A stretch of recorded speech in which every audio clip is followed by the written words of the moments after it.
कि इनका बेटा विदेश पढ़ने के लिए गया है, मामा का। और मामा के एक संदर्भ में मैं आपको बता दूं, मेरा नाम कन्हैया है और कन्हैया ने कंस का वध किया था और कंस भी मामा था। यह संदर्भ मैं इसलिए बता रहा हूं कि हमको सच्चाई आंख खोल करके देखने की जरूरत है। इस प्रदेश में गरीब के लिए महाविद्यालय नहीं बनेगा, गरीब के लिए विश्वविद्यालय नहीं बनेगा, गरीब के लिए छात्रावास नहीं बनेगा। क्यों? क्योंकि जब मुख्यमंत्री का बेटा विदेश पढ़ने के लिए जाएगा तो आदिवासी के लिए महाविद्यालय क्यों बनाएगा? और जब चुनाव आ गया है, 20 साल से सरकार चला रहे हैं, जब चुनाव में 20 महीना बचा है, तब इनको बहन जी लाडली की याद आई है और क्या कह रहे हैं कि हम 2000 रुपया दे देंगे। चचा, आप 2000 रुपया अपने पास रखिए, यह बताइए कि 350 का सिलेंडर 1400 रुपए में क्यों मिल रहा है? 750 रुपया तो रिचार्ज कराने में लगता है। बहनें यहां पे बैठी हुई हैं, 2000 रुपया दे दीजिएगा तो 2 महीना ठीक से 2 मोबाइल रिचार्ज भी नहीं हो पाएगा। ठगते हैं, ठग रहे हैं हमको। आपका खेल हम समझ रहे हैं, आपका खेल हम समझ रहे हैं कि आप हमारे आंख में धूल झोंक करके हमारी संपत्ति, हमारा रिसोर्स हमसे छीन रहे हैं। और जब हम अपने जल जंगल जमीन की बात करते हैं तो ये हमारे ऊपर तरह तरह का आरोप लगाते हैं। कहते हैं जल जंगल जमीन की बात करने वाले लोग अर्बन नक्सल होते हैं। हाय रे गृह मंत्री, बड़ी दया आती है आप पे। 2 बार की सरकार है इनकी, 20 साल से मध्य प्रदेश में सरकार चला रहे हैं। और मेरे पिताजी मुख्यमंत्री नहीं थे, ना प्रधानमंत्री थे। मैं एक साधारण परिवार का लड़का हूं, लेकिन मेरे पास महात्मा गांधी की तरह, बिरसा मुंडा की तरह, शहीद आजम भगत सिंह की तरह, डॉक्टर बाबा साहब भीमराव अंबेडकर की तरह सच की ताकत है। इस बात को याद रखिएगा। अरे पूरी ताकत लगा लीजिए, आप हमारी सच्चाई को नहीं बदल सकते हैं। हम सच के लिए लड़ रहे हैं, हम अपने लोकतांत्रिक अधिकार के लिए लड़ रहे हैं। और लोकतंत्र का क्या मतलब होता है? लोकतंत्र का मतलब यह होता है कि जैसे मुख्यमंत्री के बेटा का वोट एक होता है, उसी तरह से आदिवासी के बच्चा का भी वोट एक होता है।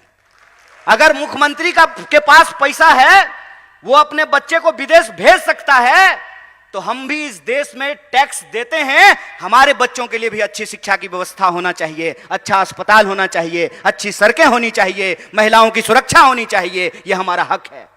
और जब हम अपना हक मांगते हैं तो हमारी बात को गुमराह करने की कोशिश करते हैं, लेकिन हम गुमराह होने वाले नहीं हैं। इनका खेल हम समझते हैं। हम आपके टैक्स के पैसे से, आपके टैक्स के पैसे से हमने पीएचडी की है, हमने आपका नमक खाया है। और हम नमक हराम नहीं हैं, हम नमक हलाल हैं। और हम आपके साथ यह नमक का वादा करते हैं क्योंकि हम महात्मा गांधी की पार्टी से हैं। और महात्मा गांधी ने नमक का आंदोलन कराया था और अंग्रेजों को धूल चटाया था। इस बात को हम इनको याद दिलाना चाहते हैं। अगर हम इस देश को अंग्रेजों से मुक्ति दिला सकते हैं तो अंग्रेजों की चापलूसी करने वालों से भी मुक्ति दिला सकते हैं। हमारे स्कूलों को बंद करके, हमारे छात्रावासों को बंद करके, तरह तरह का भर्ती घोटाला करके, घोटाला खत्म ही नहीं हो रहा है। रोज नया घोटाला पैदा हो जाता है। अभी जो नया घोटाला आया है उसका नाम है पटवारी घोटाला। और मैं वीडियो देख रहा था, वीडियो में जो पटवारी घोटाला नहीं, पटवारी परीक्षा की जो टॉपर है, उसको पूछा कि मध्य प्रदेश का राजधानी कहां है, तो बोली दिल्ली। हम बोले बिल्कुल ठीक बात है। आजकल मध्य प्रदेश में सारा कंट्रोल दिल्ली से ही चल रहा है। बेचारे नरोत्तम मिश्रा जी, उनको फिल्म का बड़ा इंटरेस्ट है। अक्सर दीपिका पादुकोण को देखते रहते हैं कि दीपिका पादुकोण क्या पहनी है।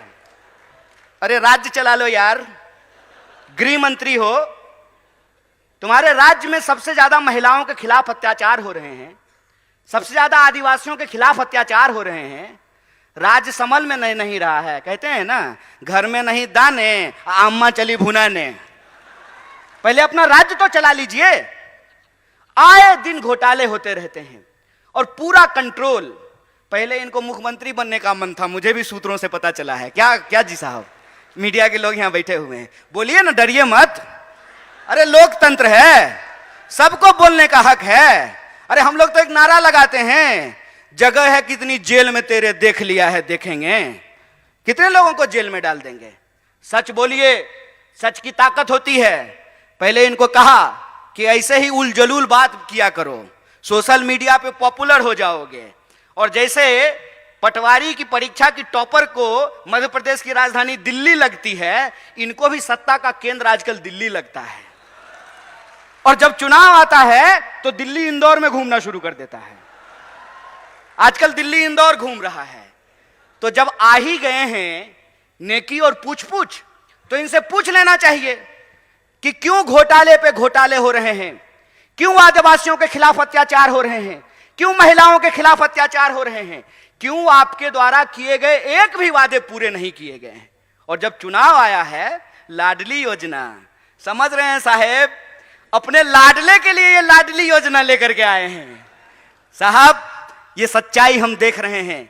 इस सच्चाई को मैं अपने आदिवासी भाई बंधुओं से कहना चाहता हूं, अपनी बहनों से कहना चाहता हूं कि ये मौका है कि जो 20 साल से आपने अत्याचार झेला है, उस अत्याचार का आपको बदला लेना है और उनको एहसास कराना है कि राजा का बेटा राजा नहीं होगा। यह लोकतंत्र की ताकत है। और लोकतंत्र की ताकत यह है कि सब लोगों को चुनाव लड़ना पड़ता है।